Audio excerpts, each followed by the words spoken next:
Hello and welcome to Six Part. Today I'm gonna start a new series. What if Deku reaches his Quirk Singularity? If you enjoy this video, please give it a big thumbs up, and to watch more videos like this, subscribe to my channel and turn that bell notification on so you never miss an upload. Now wasting no more time, let's begin. With a start, Sirius raised his head. His exhausted, half-asleep mind was fully activated by the shaking of his surroundings. At that moment, he realized that he had just boarded a bus a few moments prior, and that he had lost all sense of time due to falling asleep like a log. He quickly deduced that it was quite dangerous, fearing that he might have missed his stop. Sirius looked at his watch and saw that it was 7:30, which was nice because it wasn't quite late. Even though his body was still a little worn out, he forced it up and looked around. He and the other passengers entered the dark, desolate interior of the public bus. The orange LED lighting made it easy for him to spot the indicators, so he quickly looked for them and sighed with relief when he realized he hadn't missed his stop. Once more, the young man waited while slumped back onto the plastic seats. He watched the streetlights go by before he saw the outline of an American suburb as his gaze drifted into the darkness outside the window stained with vapor. But a shiver ran down his arms, interrupting his inner tranquility. He looked down at his dark overcoat's sleeves and noticed goosebumps at the corners of his wrists. Yes, something had come to him in his dream. Something significant, he concluded. However, what was it? He couldn't recall because it couldn't have been that ordinary to have caused him to feel so uneasy. The moment he stopped asking, the bus screeched to a stop. He looked up and noticed that the indicator had the words, Green Avenue Road, written in bold. He stopped here. The man quickly got himself and a briefcase he had brought with him down onto the sidewalk outside after tapping his transit pass on the reader machine next to the driver's seat. Covered in the winter's chill, he remained under the open night sky as the bus continued on toward the remainder of the night. He looked around the neighborhood after pulling the front hem of his overcoat closer to each other. The house on the 14th, Sirius thought to himself, would be a very ominous situation if it were just one number short. He found the house in question after taking a quick stroll. He took a moment to survey the area around him, particularly the house. From the outside, he saw nothing out of the ordinary. It was a two-story, modern-looking house with a driveway that, as far as the man could tell, fit in well with the neighborhood. The porch light revealed a resident or residences, but the blinds on all the windows had been strangely covered, and some of the rooms had been darkened. A middle-aged woman answered the door when the man climbed onto the porch. She said, rather docilely, "Yes. Hello, I am Sirius Wilsh," he responded. "I'm the private specialist you called for. I thought you'd be taller," the woman exclaimed. Sirius made a small, imperceptible grimace. He asked, "Are you Mrs. Thorne?" The woman nodded and said, "May I come in?" As soon as the woman opened the door, he entered and saw a rather appealing suburban interior that was somewhat gloomy. He also began to notice things he didn't notice from the outside as the woman shut the front door behind him. "Have you called anyone else?" "No cops. No heroes. Like you said," the woman said, shaking her head. Sirius wondered, "Something smells. Is someone boiling water?" "No," Mrs. Thorne said, coming up to him and offering to remove his coat so she could hang it. "That's what we called you here for." The lady of the house caught Sirius's attention. She appeared as though she hadn't slept for a few days, and she had bags under her eyes. Furthermore, despite wearing very little clothing, she was still perspiring profusely. In the middle of November, how could this have happened naturally?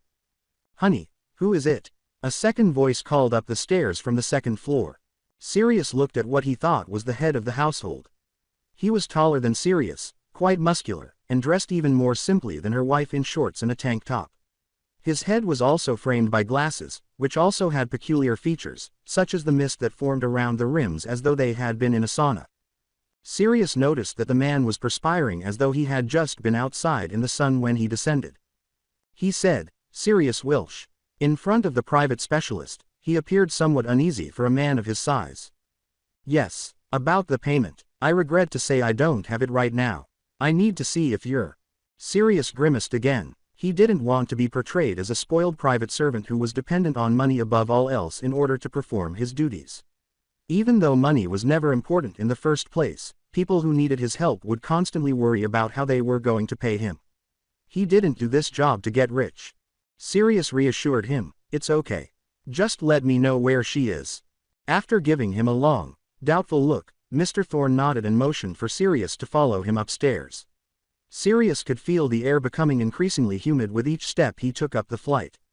There was clearly a problem, and he feared it had nothing to do with a quirk gone awry or something. Sirius followed the man to the final door at the end of the dimly lit hallway on the second floor, and as soon as he opened it, the expert was suddenly blasted with heat. He was unprepared for the volume of steam and vapor that burst from the room. Sirius realized a few seconds later that he was looking into a bathroom with a bathtub that was occupied. An amazing amount of steam was building up around a young girl, no more than 6 years old, who was submerged in it. Sirius could see that the heat was making her skin painfully red, and she had a look on her face that suggested she was about to faint. The specialist was on the verge of losing his mind over Mr. Thorne when he saw the numerous ice-labeled bags surrounding the tub and the countless ice cubes that were floating all over the young girl's body, filling the entire surface. Sirius began, "Is she?" "Yes," Mr. Thorne responded, gazing at his daughter in the tub with distressed eyes. "She's been like this for a week. At first, we thought it was just a fever, but then she started to get hotter and hotter until we couldn't even lift her out of the tub without getting burned." "For example, and you're certain it's not quirk puberty? Late quirk manifestation?" the specialist asked, trying to recall his thoughts.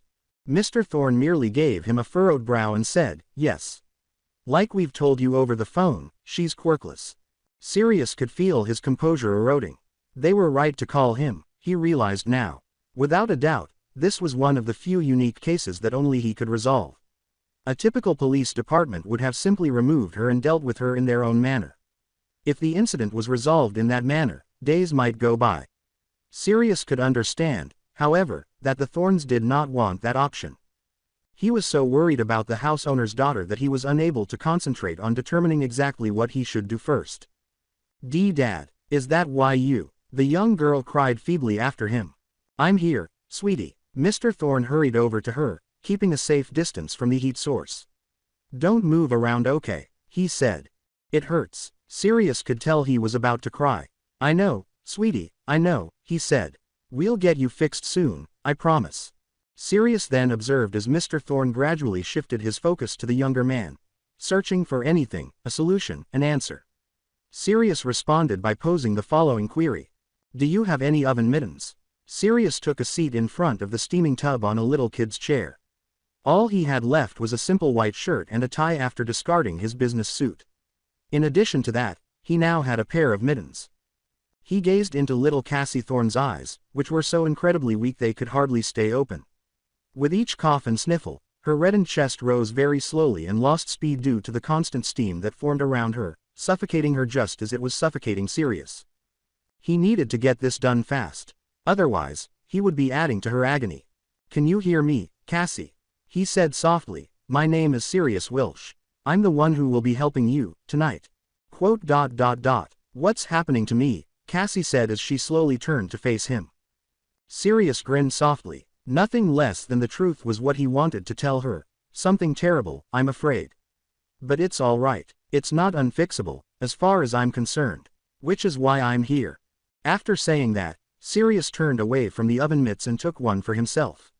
He sensed movement behind him and glanced over to see Cassie's parents standing impatiently behind the bathroom door frame. A softer voice said, "Step back, please," as Sirius addressed them. He didn't worry about what they would do with his warning after that. He could only hope that they wouldn't be caught in the middle of something out of proportion. Sirius extended his hand, his nerves steeled. He could still feel the girl's heat despite being shielded by the thick mittens.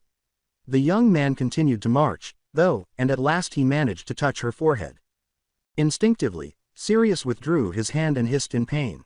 How hot! And this was coming from a quirkless girl. It's amazing how she managed to endure this condition for a week. With all the bravery he could muster, he extended his palm one final time and allowed the mittens to come into contact with Cassie's head. In a matter of seconds, Sirius' fingers and the skin on his palm burned. From his end, he felt the fibers beginning to burn, and he could see the steam rising from where the mittens touched the girl. He closed his eyes because he could not waste any more time. Feel the heat from behind the fiber. Feel the heart behind her flesh. Feel the mind behind her heart. Feel the soul behind her mind. Call into the void, see who answers. Woo's there. With his hand still burning like he couldn't believe it, Sirius opened his eyes. "I should be the one asking that," he said, continuing to breathe while steadily attempting to contain the oppressive heat. Go away. This SSSS1 SSSSSSSS mini. The heat suddenly became more intense. Cassie sobbed quietly as she felt the heat rise in her body, and he gasped in agony. Crap, exclaimed Sirius in pain before gathering his thoughts and nerves again and saying, you're not welcomed here. This one's not yours to take. Quiet, until, Hehehehehe. ISSSSEEEU. Sword Saint. You, goo, you know me, we've seen you, we knew you, hehehehe. After I eat this SSSSS soul, I can't wait to try your SSSSSS. When Cassie began to choke violently, Sirius realized too late. The mitten stopped sizzling as he swiftly withdrew his hand, but she continued to do so. She continued to choke, as though something was attempting to escape. Then Sirius saw Cassie's mouth begin to glow red, and a moment later, her eyes did the same. Unaware of what was going on, her parents hurried in. Cassie, what's happening? He needed to put an end to them. Get down. Sirius instinctively pulled both parents to the ground and protected them. A shrill scream erupted behind him, and as though to fuel it, a pillar of flame exploded past, narrowly avoiding him but still managing to singe the back of his clothing. The world shook around him. Something kept breaking, the walls were collapsing, and the hallway came to a loud halt at the other end. The heat cooled. Sirius briefly had the impression that he was being prepared for Christmas dinner by being roasted in an oven. However, he felt the chill of winter creeping into the house as he looked up, evaluating his mortality. He noticed that the heat was dissipating as fast as he had felt it, and he looked at a big hole in the wall. From there he could see the crescent moon, the night sky, and the snow falling, illuminated somewhere by a streetlight. However, there was more, a red, glowing hue from something that was burning, followed by the sound of something big growling. Finally, the thing that was controlling Cassie had revealed itself. With a sigh of relief, Sirius stood up. Where's Cassie? He glanced at Mrs. Thorne and turned back to the bathroom when he heard the mother's voice close by. The young girl had vanished. With a grim expression on his face, Sirius quickly picked up his briefcase from the bathroom floor and ran in the direction of the flames, saying, "Oh no. Don't go anywhere, I won't be long." He got closer to the big puncture as he said that. The wallpaper was melted as though it had been exposed to intense heat, and the walls were sizzling. He followed the explosion's path with his eyes and noticed that he was staring at it. Before jumping off the edge and onto the plush grass, he looked down, separating himself from the ground. He looked directly at his opponent there in the Thorne home's backyard. Burning in a crimson blaze, a skeletal-looking humanoid nearly 12 feet tall twisted and bent its impossible shape. It appeared to be in the middle of stretching itself as its 6 arms and tail swung wildly from left to right. Sirius felt as though he was staring at a huge bonfire because the heat was intense enough to warm his face. This one will kill him voluntarily, that's the only difference. CCCCOOOLDDDDD. The skeletal form snarled. Su CCCCOOOLDDDDD. Cassie, Sirius exclaimed, hoping in his head. The skeleton simply turned its head in his direction. It giggled, and he heard it. Crap. Sirius felt his bones freeze on the floor as the glowing orbs it had in place of eyes gazed into his own. He could see it slowly opening its enormous mouth like a ravenous beast, and the fire that consumed its head resembled a lion's mane. You know me, Sirius yelled again, his voice trembling slightly. How do you know me? He asked. The eyes of the skeleton cocked. Hehehehe. It chuckled. I've been in this SSSSS world longer than you think. With its big, bony hands, it moved closer to Sirius, trembling, as though the winter air had chilled them. We've seen you, it sighed, we knew you. Sirius swallowed, allowing his nerves to return, and then he sprang into action. Then, let my face be the last you'll see, Sirius teased, attempting to conceal his distressed appearance. This ends here, no one else has to suffer, he said. The creature chuckled again, saying, Octu www will you do tot, and. The young man's briefcase was held tighter. You said you knew me, the person said. Burning fake confidence, you tell me. The skeleton leapt in Sirius' direction, its enormous flaming hand reaching out to seize the man's head, but he ducked too fast for it to do so. With the sheer weight of its size, the skeleton struck the house again, shattering the back patio. Sirius felt his own body tremble as he pictured himself there. The specialist's mind was racing with thoughts of how he had failed to save the life of one young girl, making it difficult for him to concentrate on the fight. Perhaps in a fit of rage, his thumb twitched, searching every inch of the handle of his briefcase, until he felt a tiny protrusion beneath it and clicked. Like a butterfly's wing, the briefcase unclasped and unfolded, discarding both sides of its leather body, leaving Sirius with just the handle and the mechanism concealed within. Every component extended itself as the mechanism whirred and clicked, until what he was holding resembled a sword. Sirius raised it over his shoulder, its blade broad. As it should, the weight felt light. "I'm sorry, Cassie. I'll end your suffering now." He hurried on. He had to move even though his entire body was screaming in terror. He needed to kill it. As though a warning bell had rung in his mind, something clicked. Then Sirius rolled just in time to avoid being struck from the side by the skeleton's enormous flaming hand. The creature hissed in annoyance, and Sirius heard it. Sirius avoided it by running in circles, anticipating its movements, and doing his best not to die as it threw all of its limbs at him. Every near miss left him with burns and singes, his breath caught in his throat, and his endurance was dwindling. Sirius slowed as his body sensed my fear seeping into his bones. He needed to locate a gap. Then his opportunity arrived. Next to hit him was its tail. I swerved to avoid its flaming tip and saw it burrow into the earth, scorching the surrounding grass.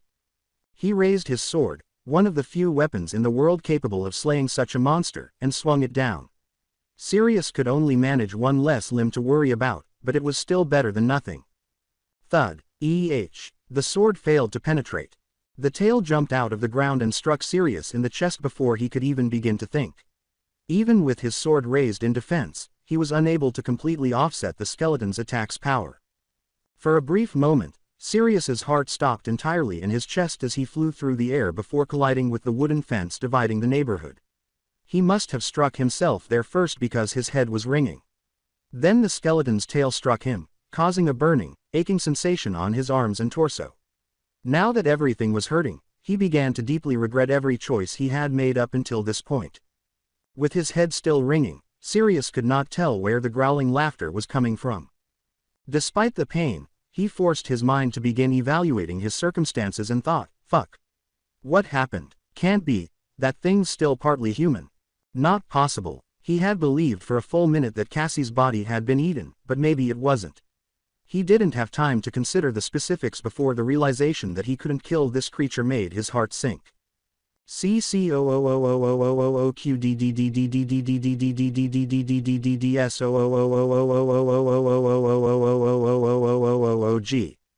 Warm blood began to trickle down the right side of Sirius's face as he raised his head.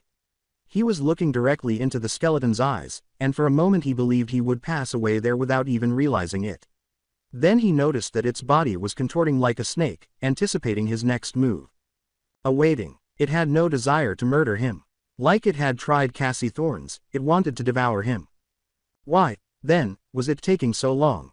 With a grunt, Sirius raised his body using his sword as support as his mind started to wander. Sirius told himself, "I can do this." Again, he raised his sword toward it. Sirius didn't care that his legs were trembling. He couldn't afford to hesitate if the victim was still there. Come on. RRRRAAAAARRRGHHHHH. Even so, Sirius was unable to fully predict his opponent's speed when the creature's hand narrowly missed his face once more. He would have seen his own headless body for the first and last time if it weren't for his flawless parry. He was afraid to stay and consider the possibilities for fear of wanting to kill himself. With haste, he rolled out of sight of the skeleton and stood directly next to its left leg. Clang! As he had anticipated, the blade did not cut. To make matters worse, some of the metal began to chip. However, he then noticed something else. It appeared that the fire wasn't particularly noteworthy. Some of the flames were breezed by his sword swing, indicating that outside forces were at work. Fascinating. Perhaps the singularity was not so much about the flames themselves as it was about the evolution of a particular capacity to produce flames and, to some extent, the vicious parasitic ability to feed on people by leaping from one to the other. It was another question, though, how Cassie had not been totally consumed by it. Its inability to be pierced by Sirius' specially crafted sword was sufficient evidence. The victim must endure excruciating pain as a result of the supernatural entity's form bending. Sirius had no idea what Cassie might be going through at the moment. Sirius stopped the skeleton's attempt to kick the expert before it could reach his torso. The young man's arms trembled as it attempted to stifle the skeleton's power, and he had to leap back in reaction to keep his elbow from breaking in two. When he briefly glanced down, he noticed that his own sword was bending sideways from the impact. Like a ton of bricks, this wake-up call struck him in the head. He had very little chance of winning this battle. Then he began to devise a new strategy the moment the skeleton went after him once more. Sirius needed to drag the object to a location where he could extinguish all of its fires because he was unable to touch it as it was. Sirius felt a slight pull beneath his feet, and to his luck, he was looking at a thick garden hose that was concealed on the ground. The skeleton lunged at him again, and he heard it cry. Sirius instantly turned his wrist and swung his nearly bent blade in the direction of the ground. Suddenly, a pressured stream of cold water from the garden hose cut blasted into the creature's face, causing it to hiss. "Who LLLLLDDD?" It screamed in agony. Its three arms are desperately attempting to wipe away its face. Sirius was almost relieved, but he knew that was insufficient. He required a larger water supply. Sirius positioned himself directly in front of the opening in the fences and yelled, "Over here." "I said over here SKULLFACE. URRRAAAAARGGGHHH. Shit." From that point on, Sirius made an effort to remind himself to simply run and avoid the attacks for as long as possible. Water, water, why wasn't there one stupid pool in this neighborhood? Isn't this supposed to be a middle-class neighborhood? Sirius's thoughts continued to race through his head as he tried to divert the skeleton's attacks, which were only a hair behind him. Numerous lawns were invaded, and numerous fences were broken. He was going to be sued, for sure. Then, just as Sirius was about to give up, he was finally met with the sight of an extraordinarily large pool after making one more leap into a stranger's property due to the burning in his chest and the weight in both of his legs. The skeleton screamed once more, and Sirius heard it. The earth trembled as though a tremendous amount of force had just lifted its whole weight off the ground. It was this. HRRRAAAAARRGGHH. The young man was leapt past by a blazing shadow. As he had hoped, it missed him and landed in, not the pool. Not far from it. "Oh, are you K.D. Ah." He was unable to explain what it was. Perhaps a momentary sense of desperation combined with an epiphany. Whatever it was, Sirius thoughtlessly jumped forward. He was unaware that his arms were already encircling the creature's torso, and that the flames were completely engulfing him. Their momentum and weight had propelled them backward, and they were now off the ground. Then Sirius felt the heat. Everything, including his senses, went haywire as the excruciating sting sizzled his skin and flesh until a layer of viscous, freezing substance covered his entire body. Instinctively, Sirius held his breath. His nostrils were being forced by the pressure of the water. An inexplicable sensation enveloped his nerves.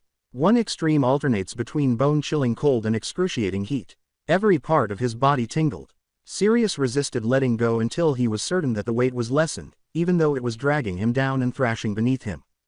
A gargling, agonized howl reverberated through the water surrounding him.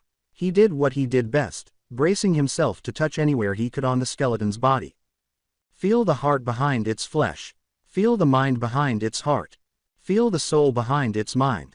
Call into the void, see who answers. Quote. Help me, is that you, Cassie? Cold, it hurts, it hurts. I'll get you out of there, Cassie, just you walk. NNNOOO. Sirius nearly choked on the surrounding water as he swung back into reality.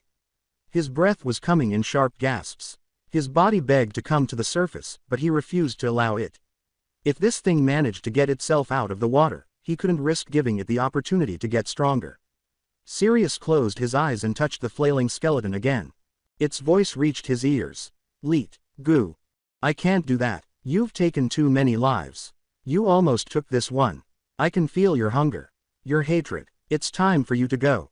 You. No WW nothing, of HUNGEEERRR. I do. Quote. I have spent years sharing a world with your kind. The pain, the fear, and the desperation never changes. Let go. Quote. No, you said you knew me. But you don't know me. You don't even know yourself. No, I'm the only one who understands. I'm the only one who can free you from this world. I can send you to a better place. A place where you belong. No, let go. It'll be more painful if you hold on. Let go. RRRAAAARGGGHHH. A few moments went by. He was nearly unconscious, his head completely blanked. Even his location had slipped his mind. Then, though his mind hadn't fully returned, the heat decreased, the weight stopped, and the wriggling between his hands stopped. However, Sirius emerged when it did. He gagged out everything in his trachea, including water, until only the pain that followed remained. His hand brushed against something soft next to him after he felt something cold and rigid beneath him that made him think of the marble floors around the pool. With his damp bangs nearly obscuring his eyes, Sirius cast a sidelong glance and saw only a blurry image of a young girl lying still on the ground. Suddenly, the winter cold crept in. He could feel stinging burn wounds in some places, and his clothes were damp. It was not at all assisting him in coping. Well, it helped a little to know that he had extracted the singularity from Cassie on his own. He heard rustling in the grass, and when he looked up, he saw two taller figures running to the young girl next to him. Hearing the happy cries of parents seeing their daughter return to normal, Sirius let out a sigh of relief. Even though his strength was nearly gone, Sirius managed to get back up on his feet. "Where's my sword?" Sirius asked himself as he dazedly scanned the surroundings in a trance, but he saw something else. He was surrounded by people, or at least the majority of them were making an effort to stay out of the neighborhood's fence. Although he was unable to see their faces, he could hear their whispers. In one of the windows, Sirius saw a whole family staring down at their lawn and at him from a nearby house that was most likely the owner of the pool he had just jumped into. The Thorn couple looked solemnly back at Sirius as his gaze returned to them at that precise moment. He spoke without thinking, still feeling lightheaded. I take online transfer. The enemy outside has become insignificant, so much that the enemy within grows ever stronger.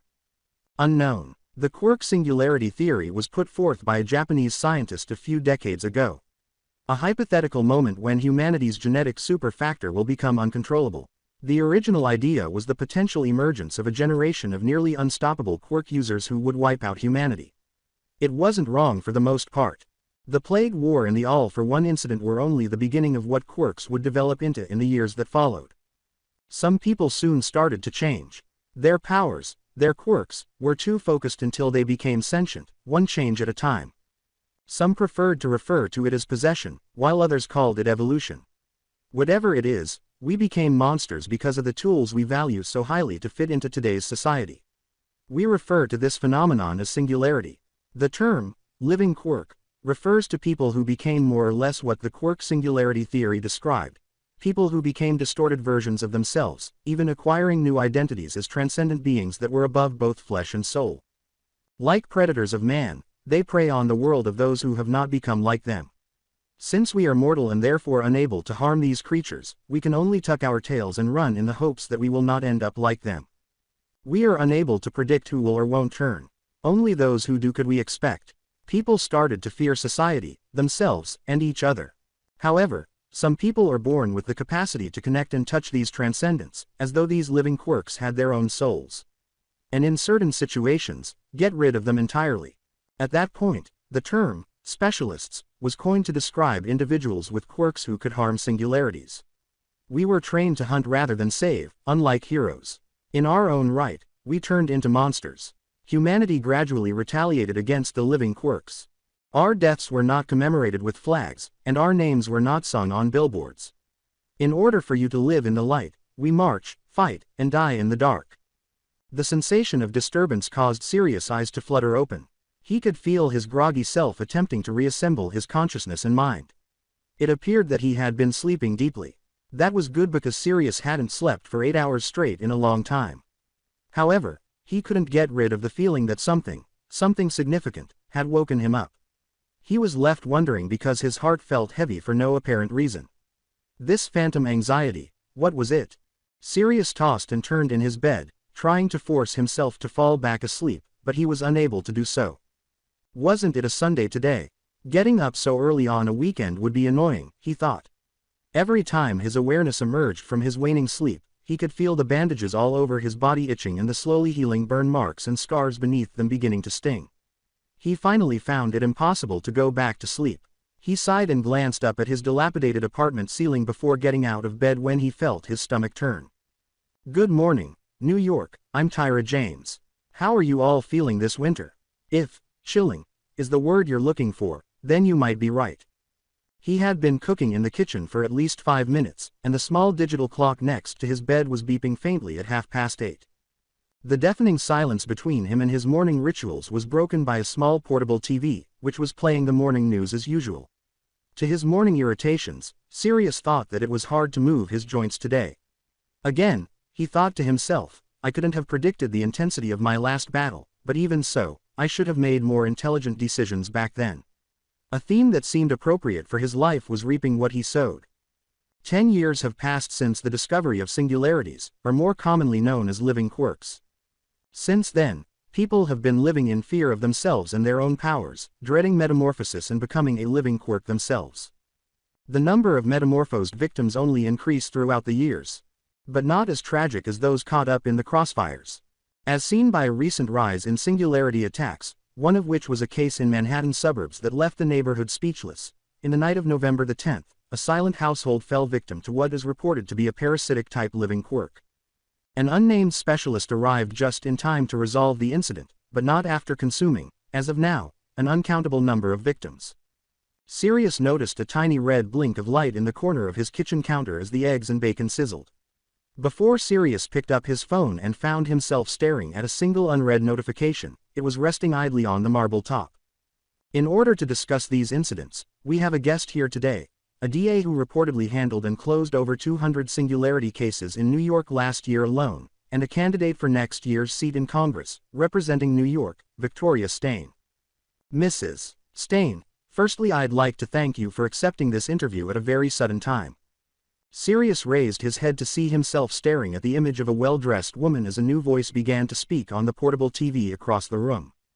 It is a pleasure to be here, said the Deputy Attorney General's voice. I think it's very important for me to make a statement regarding the recent situation of singularities and living quirks alike. Seeing as how I am familiar with this new phenomenon. Of course, New York State itself has seen a rise of 10% of new cases last month alone, most of them are in this city. A lot of people are very concerned about what this means for the quirk population in America as a whole. Yes, I absolutely understand the gravity of the situation. But the statistics that you mentioned, the one about the rising cases, that is what I feel should be made clearer. Because as we know, singularities are divided into 3 forms, based on their level of assimilation, or so to speak, larva, chrysalis, and imago. These cases, or rather the increase of it, mostly covers larva and chrysalis cases, in which the former is, as I understand it, is easily cured and is the most vulnerable stage of a living quirk's lifespan. But that does not invalidate the fact that the living quirks phenomena is increasing, or becoming more frequent. Well, I think it's also important to understand that, based on a research done on population increase in parallel to singularity existences, the ratio between living quirks and the quirk population is 1 to 500,000, which is the same as it had been last year and the year before that. With a sigh, Sirius swallowed his discomfort and forced himself to return his attention to his phone. Sirius saw the white bar highlighting a private message from a familiar contact on the home screen, which had an image of an old movie poster as its wallpaper. The message read, "Usual place. See you then." He quickly figured out who had sent the message. So to summarize, as we, humans, grow in numbers, so do the cases of living quirks. Then, what, in your opinion, is our best call of action? Surely, there has to be contingencies taken in order to lessen these cases. Absolutely. In terms of actions, I believe, as a person who has handled some of these cases, what's best for America, or at least for New York alone, is prevention at the earliest stages of metamorphosis. We've discussed larva types earlier, yes. Yes, of course. I believe that creating proper communication between institutions, independent agencies that help recognize these phenomena early on, and the public, is what is missing in the current government's first response policy against singularities. When we recognize the symptoms early on, we can prevent metamorphosis completely. If we succeed, then even if the cases of living quirks increase alongside our population, they won't be mostly hard to kill imago types anymore, just curable larva types. I see. Of course that would mean we make the system reliable. We have to trust that the first responders of singularity incidents will be effective and reliable, in order to create a sense of security. Responders like the heroes or the police. Or the specialists. Sirius's ears pricked. Quote dot dot dot. No, not like specialists. People that the public can trust. Faces that we are familiar with. Specialists were a necessity during times of civil unrest, where we barely understood the nature of singularities and the metamorphosis. But now, if we are to strive for prevention and not extermination, I believe that relocating funds towards research is the better way to do it. I remember they were a subject of a large debate of whether or not an organization of, frankly, monster hunters was necessary. But now you're confirming they aren't. Not at the moment, Miss James. Yet I understand the discourse surrounding them. America is a country built on superheroes. Which adds more to why I think a proper reform towards the policy of responding to the living quirk phenomena is important, because it is not a question of, do we need them, but more of a, how they can help us. But you are positive that, in the future, or if ever at all, we will be able to tackle this global problem. Of course, there is no doubt in my mind that we can go through this dark period of ours. I believe that it is too early for us to lose our hope. After that, the channel continued with more news. As easily as it had been introduced, the remark about specialists was dismissed.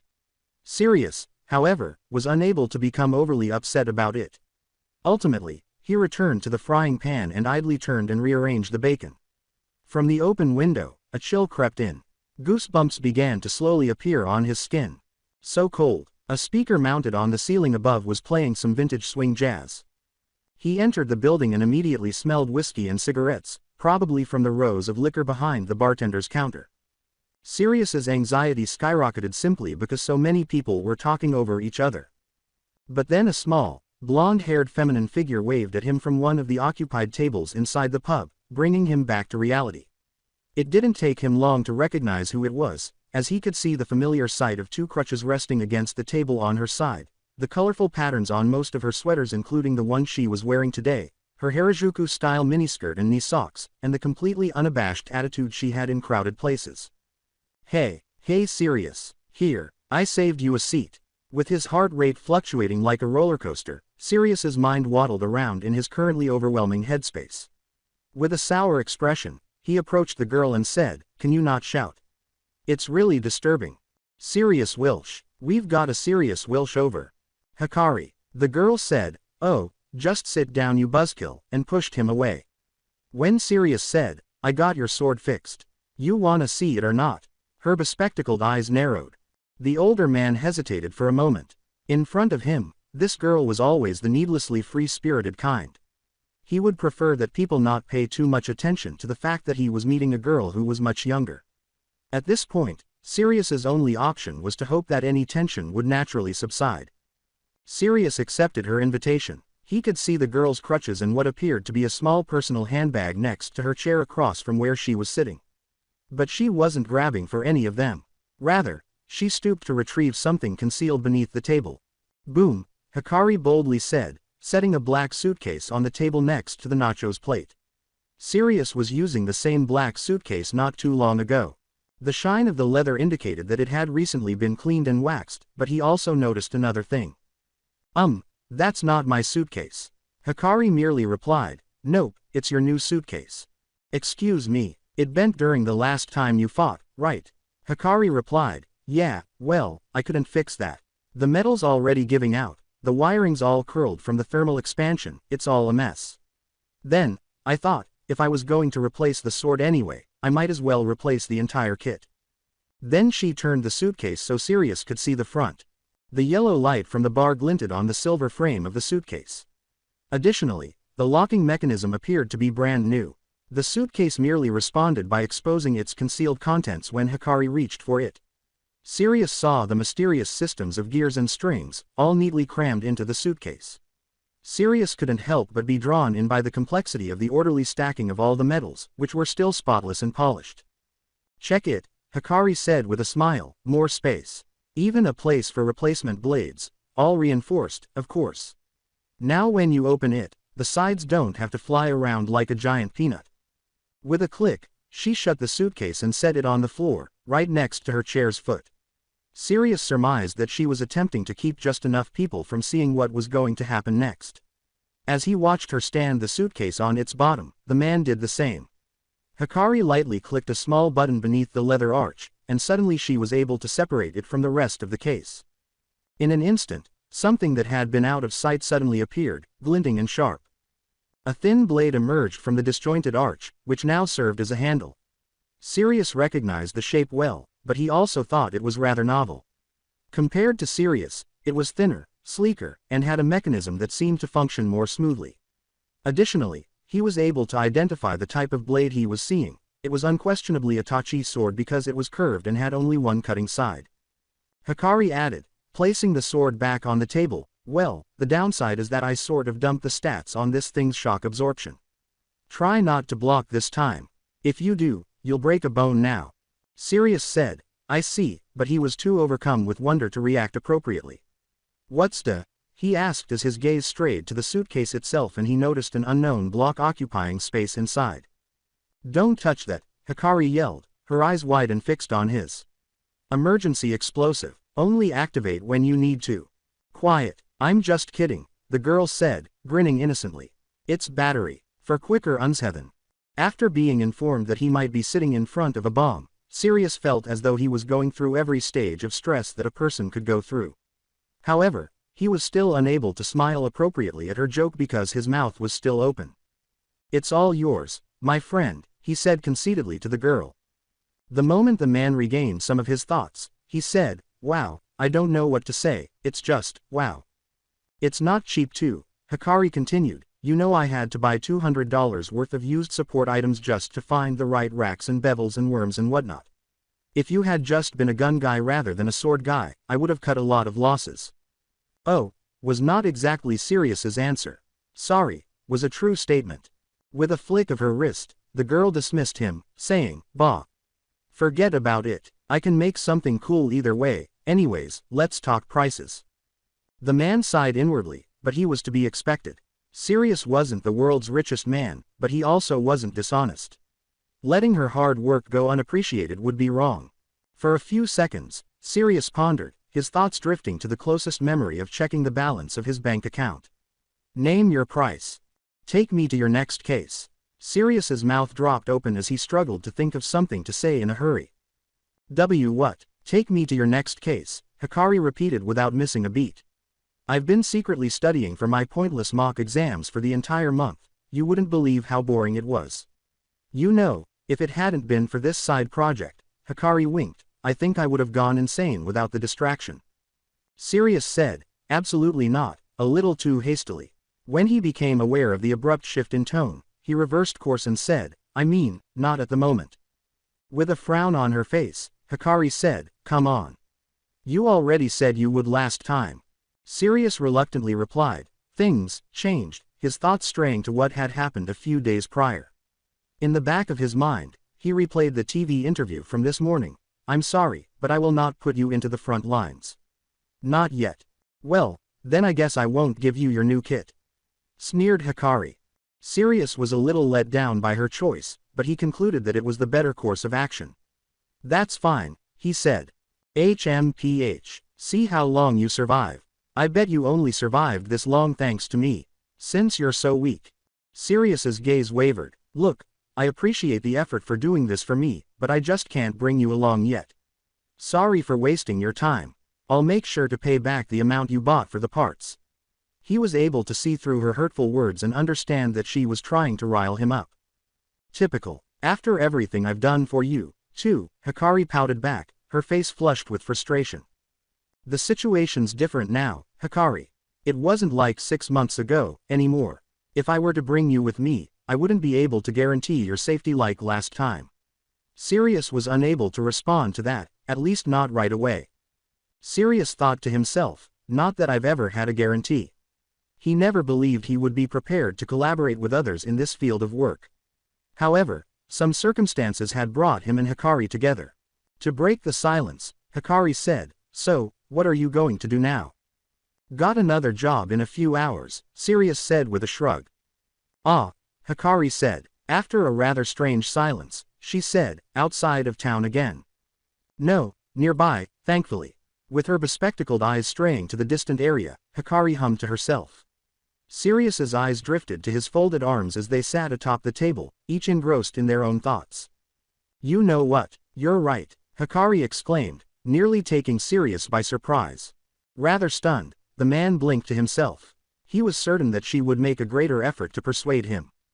Hikari chuckled uncomfortably to herself. Oh, I just remembered. I have something important to do. Well, better go home then. Sirius got up without thinking and said, What? Hold on a sec, let me get your crutches. No, I got it. Sirius stumbled over his words, not sure if he should just observe as Hikari slowly moved her crutches under her arms and got up from her chair. Strangely, he watched as she rushed past him, and Sirius didn't follow until he realized Hikari had left the briefcase behind. They ended up standing on the sidewalk outside together. The December sun had arrived in New York, as evidenced by the somewhat hazy sky above, which cast a somewhat grayish glow on the streets. In an attempt to distract himself from his thoughts, Sirius gazed straight ahead toward the broad street of New York, where a throng of people occupied both sides of the pedestrian street. He glanced around, waiting for a cab to go by, but Hikari was already heading in the opposite direction before he could hold the thought for long enough. Sirius, feeling a little anxious and perplexed, raised his voice and said, Hey, where are you going? Aren't you going to take a cab? Hikari just gave him a wide-eyed stare, as though she was surprised to recall that Sirius had typically done that for her before sending her home. The girl's pupils darted everywhere but Sirius as she muttered an apology to herself. He let out a sigh and chose not to inquire about Hikari's strange behavior that appeared out of the blue. Sirius said, Here, and gave her the briefcase she was holding. Her senses appeared to have returned to normal after hearing the words, I'm sorry for wasting your time on this. With her eyes darting up and down the case and his figure, the girl merely gazed at him and said, You know what? Just keep it. Sirius's eyebrow went up. What? But I thought. Like you said, it would have gone to waste, right? Hikari replied, Then don't waste it, idiot. Hikari, just pay me back on our next tutor session. Hikari was already on her way before Sirius could reply. The sound of her two crutches hitting the concrete followed her farther and farther away as they tried their hardest to support her petite frame. Sirius watched, his hand clenched into a fist.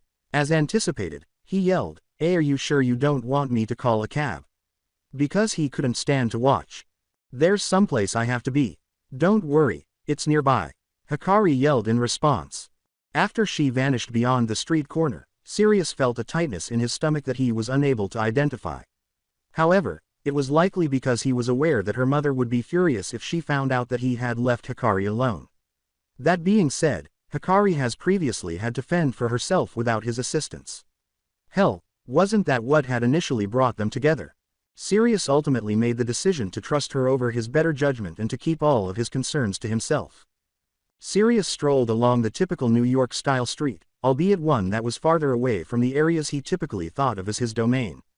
As before, Sirius would wander a short distance to his destination when a case had asked him to leave the city. As Sirius looked around him, the streets appeared to be empty. If the man remembered correctly, this was somewhere in the center of Hell's Kitchen, a bustling place in the pre-Singularity era.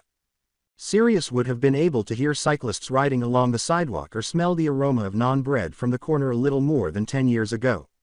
He vaguely recalled these childhood recollections, maybe more so after gazing at what remained. Sirius then encountered a crossroads where a barricade was built in one of the roads.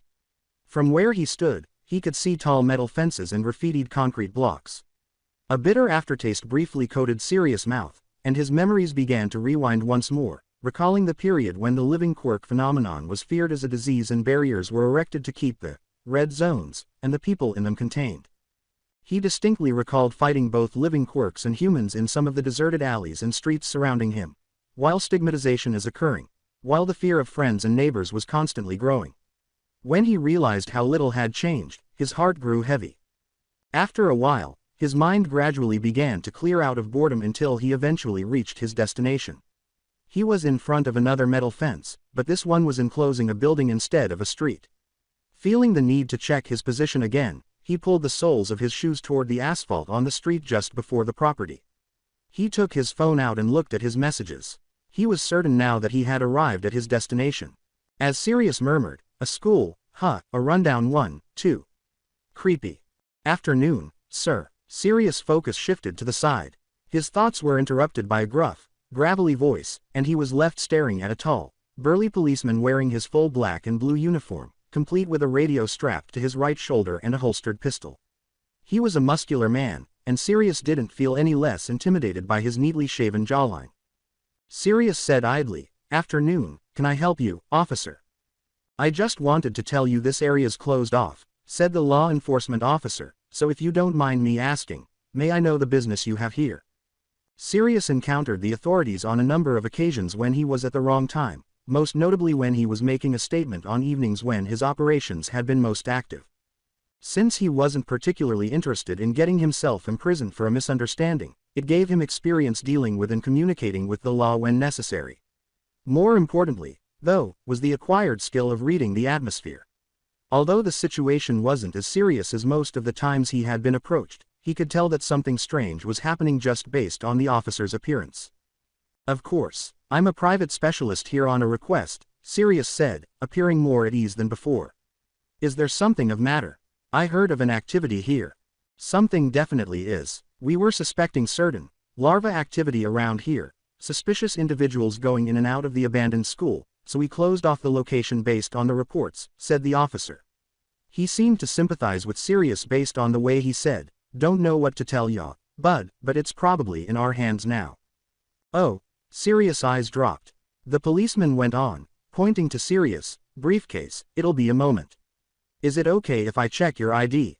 "Oh, yeah, of course," the slender man said, rustling his free hand against his pants back pocket before pulling it out to reveal a thin wallet bound in leather that was only secured by one flap. The policeman opened it for himself after he offered it to him right away. The man's focus was diverted once more by the sight of the school gates while the officer was busy verifying the authenticity of the identifications he required from Sirius. Sirius looked elsewhere and said out loud for the policeman to hear, "Hey, you said it was a possible larva activity." "What? Yeah, that's what I was told," replied the cop. "Those things are a hindrance, you know. They run just as much as Imago Singularities but look just like a regular guy. Closed off the area and monitored everyone around after the first report, if I remembered correctly." "That's weird. What is?" "I was told to take care of a chrysalis today," Sirius remarked.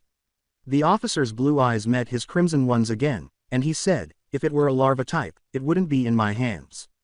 After giving him a long look, the officer laughed to himself and said, "It must be a false report. I hadn't heard of any chrysalises in the area. Have you checked inside?" "What? Have you checked inside the school?" Sirius kept on thinking, larva types have so many places for them to hide. They are, after all, still partly human. It would be weird for them to only situate themselves in one location, unless... The officer asked, "What are you saying, exactly?" Sirius asked the policeman, "Well, would it be alright if I just take a look around the perimeter?" "That'll be against the lockdown rules, bud," the officer said harshly. "Some larva-infected people develop behavioral patterns, but usually when they're ready to metamorphose into a chrysalis type," Sirius stated. "I need to check inside to find either one of three possibilities." "And what's that?" "If we find a larva-infected man inside, or anyone for that matter, then we arrest them quickly. If we don't find anything then they might haven't been anywhere close to transforming, and I'll let the authorities do their job then. I'm just worried that we'd find a chrysalis type and be too late to reverse it." Sirius felt his stomach turn as he thought, "But I'm sure we won't, so." The moment Sirius concluded his explanation, the policeman gave him a suspicious look. Even though Sirius was certain he would be sent home on the three possibilities line, he was shocked that the officer would listen to him babble on about his theories. Sirius heard the policeman sigh as soon as the pause ended. "Look, it's not that I trust you," the cop replied reluctantly, "but I really want this case to be over with. It has been one of several reports just this month, and I really rather just go home, you know." Oh, Sirius was able to say, "Don't worry, I won't get in your way. We just need to check the perimeter again. I'm good at this sort of thing, you know. If it turns out to be nothing, then I'd apologize to your chief myself for wasting your time." "Don't bother, man," complained the officer. He approached the gate first and opened it effortlessly, as if it had been unlocked from the beginning. "You comin' or what?" he asked. Following the officer into the deserted property, Sirius swallowed a silent gulp to flush away the last of his anxiety. Once inside the front lot, Sirius could see the expansive school grounds, which were not even that far from the front gate. He saw neglected gardens, grasses growing out of crevices, and faded whites from leftover parking paint on his left and right. He and the officer strolled along an asphalt path that split into two sections, each of which circled the school building before mysteriously vanishing into a different corner. Sirius reasoned that there must have been another building or another parking lot. The officer led Sirius to a dusty set of entrance stairs. This property is about 2 acres big. Was abandoned in 2325, I think, he said. Sirius begged, "Are you the only one patrolling the area at the moment?" After realizing that his question might be interpreted as going beyond what a civilian could understand, he added a few words, I'm just asking how serious this case is." Strangely, the officer just laughed and said, "Yes, it's just me. And it's just a couple of suspicious activities, so there's no large manhunt to be mitigated." Sirius gave himself a nod, thinking about the theories his mind could generate, until the policeman halted in front of the big, decaying entrance door that opened into the school's interior. After a minute of fumbling with the rusting handle, the policeman led them both inside. When Sirius entered, he noticed the ruined wallpaper, the rotting carpet, and the absence of any recognizable school furnishings, which seemed to have been removed during the time of abandonment. Perhaps to keep others from entering, the policeman waited until Sirius had gone far enough inside the structure to shut the front door. Now they both looked into a dark hallway, where the only light that could penetrate the darkness was that which fought its way through the rows of grimy gray windows. "Let's get a move on, shall we?" Sirius abruptly said. Hold on," halting the officer in his tracks. The policeman was staring at the specialist as he knelt on the ground and ran his fingers over the dust when he glanced over his shoulder. "A chrysalis trait is that their presence affects their surroundings," Sirius said. "I'm not feeling any rhythmic beats or low hums, so maybe you were right. Maybe there's no chrysalis in the area." The officer remained silent for a while before sneering to himself. "That'd be better, don't you think?" "Yeah," Sirius said with a nod of agreement. "Let's continue searching anyhow, just to be safe." Sirius managed to relax a little by taking a leisurely stroll around the deserted campus. He would like to think he was a man better suited to such settings. Usually, keeping himself occupied with research would calm his constantly tense mind. "I never asked," the policeman said abruptly. "But how do you, specialists work anyway? Do people just call you up when they see singularities, or?" the two asked as they looked into a random classroom on the second floor. While observing the stack of corroding metal desks piled on top of each other in the room's southernmost corner, Sirius shrugged and said, "Most of the time." "Why, did they just not call the police or the heroes or?" "Well, I never usually ask about the reason, but I know some of them would rather have their incidents solved without a fuss. The police capture singularities, if they can, instead of killing them," the expert laughed. "Since only certain quirks could kill imago singularities and whatnot. For some people, well, I suppose they'd rather want quick mercy for their loved ones." The officer laughed and said, Yes, the executioner for hire, For some reason, Sirius found himself saying, "No, I'm different," in response to that. "Oh," with each word, Sirius's chest tightened. "It's my power. I can talk to singularities. I call it host. Never mind, it doesn't matter." The officer merely gave him a disbelieving glance before asking, "What was that?" "You were about to say something." "It's not important," coughed Sirius. "Your quirk, what does it?" The officer fell silent abruptly.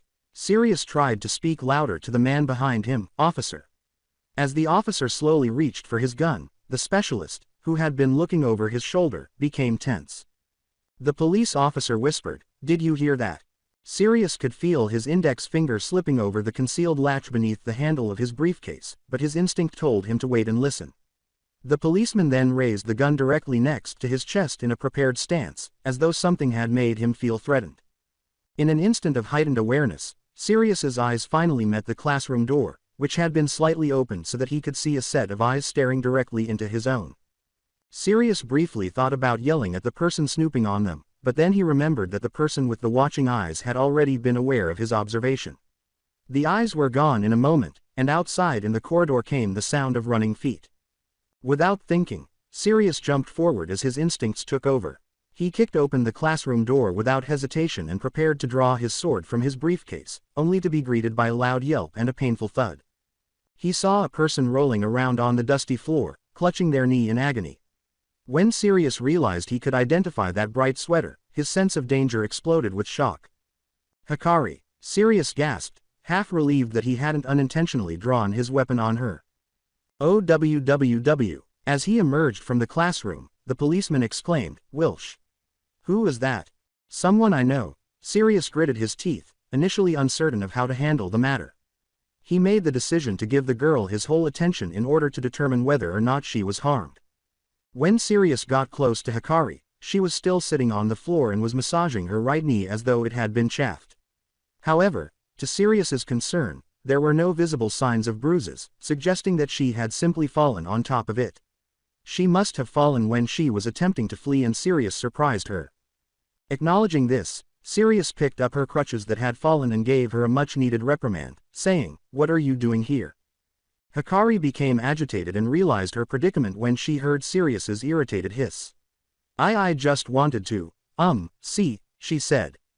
He already knew, so she didn't have to say it. For the time being, he had to ensure that Hikari was unharmed and that neither of them, or both of them, would be imprisoned for interfering with an ongoing police investigation. Sirius asked, making sure the policeman could hear as little as possible, How did you follow me here?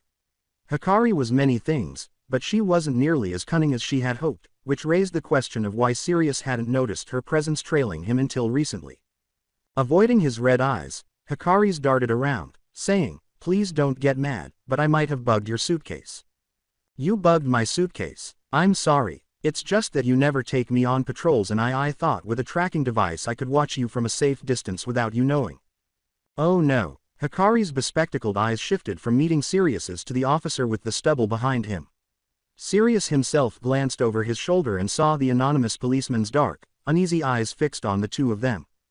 In an attempt to awaken the policeman from his reverie, the specialist said, Officer. The policeman abruptly ordered, You two need to get out of here, his demeanor no longer friendly.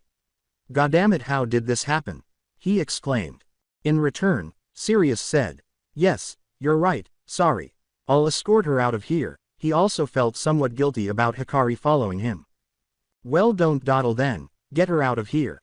The policeman barked as he hurriedly marched toward the stairs, saying, Come on, it's not safe here.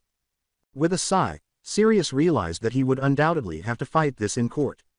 Hikari grabbed his overcoat tightly just as he was assisting her in getting up and putting on her crutches. Hikari, unable to judge what she was doing, Sirius gave her a questioning glance. With his gaze still focused on the officer advancing on them, Hikari said to him, The policeman, does he not use his radio?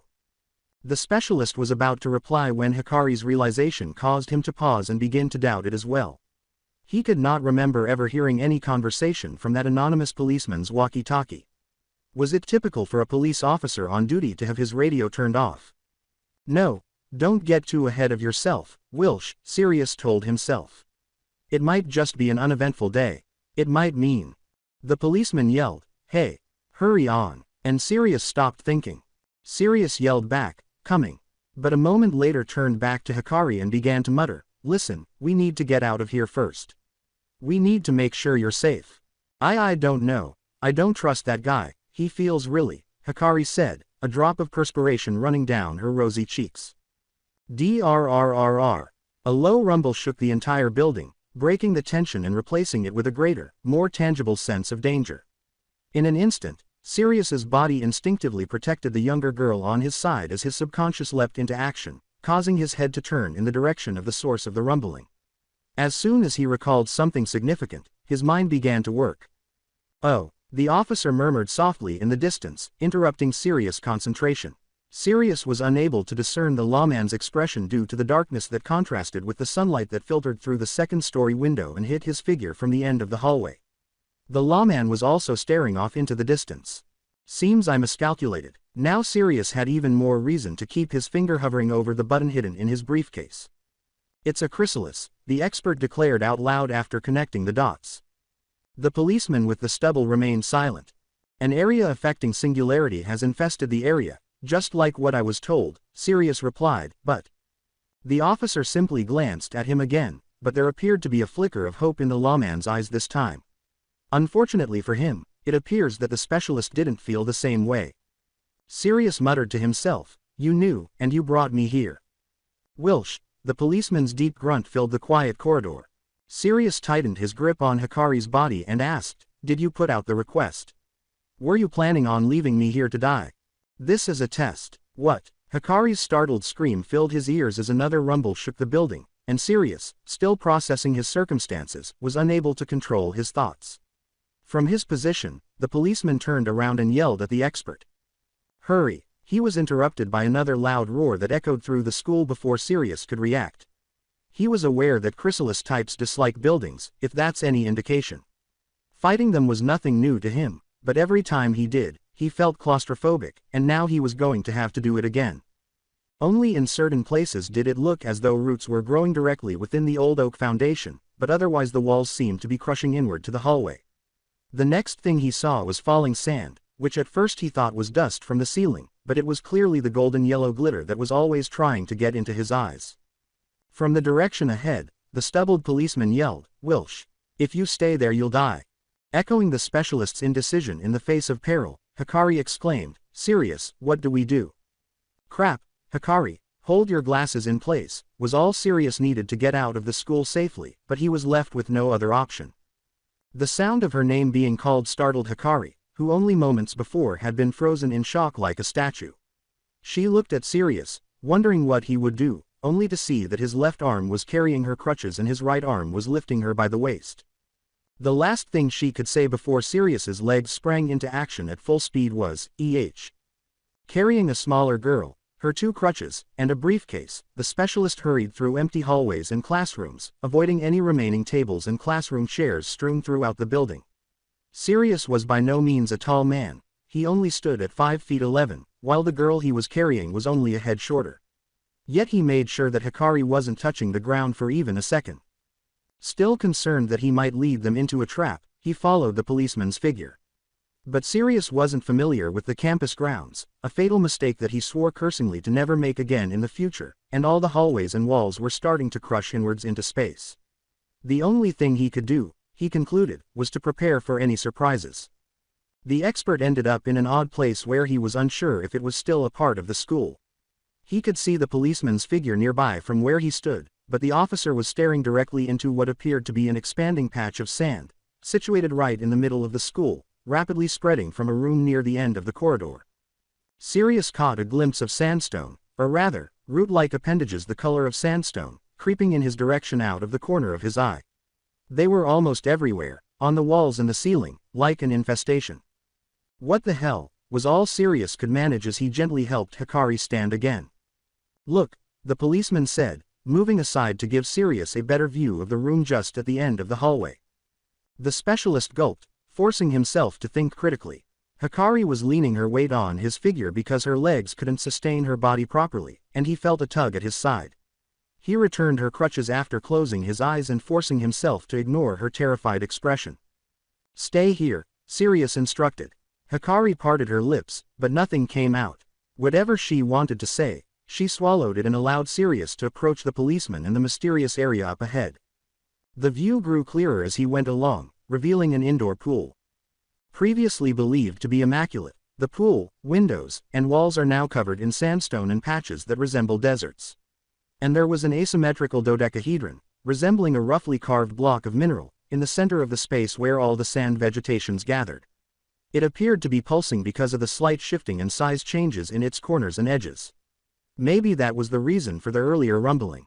"That chrysalis is 2 months old," the fictitious police officer declared. "Kill it." Sirius's response was firm. "No. We need to leave. I'll kill it when I can be sure of her safety." The policeman claimed, "Look at it. The chrysalis is already going to hatch, you and I both know that," as his brown eyes deepened into Sirius's scarlet ones. "Take the girl out of here, to safety. I'll stay here and cut the singularity down, but if you lay so much as a single finger on her," was the compromise the specialist came to because he couldn't argue with the imposter.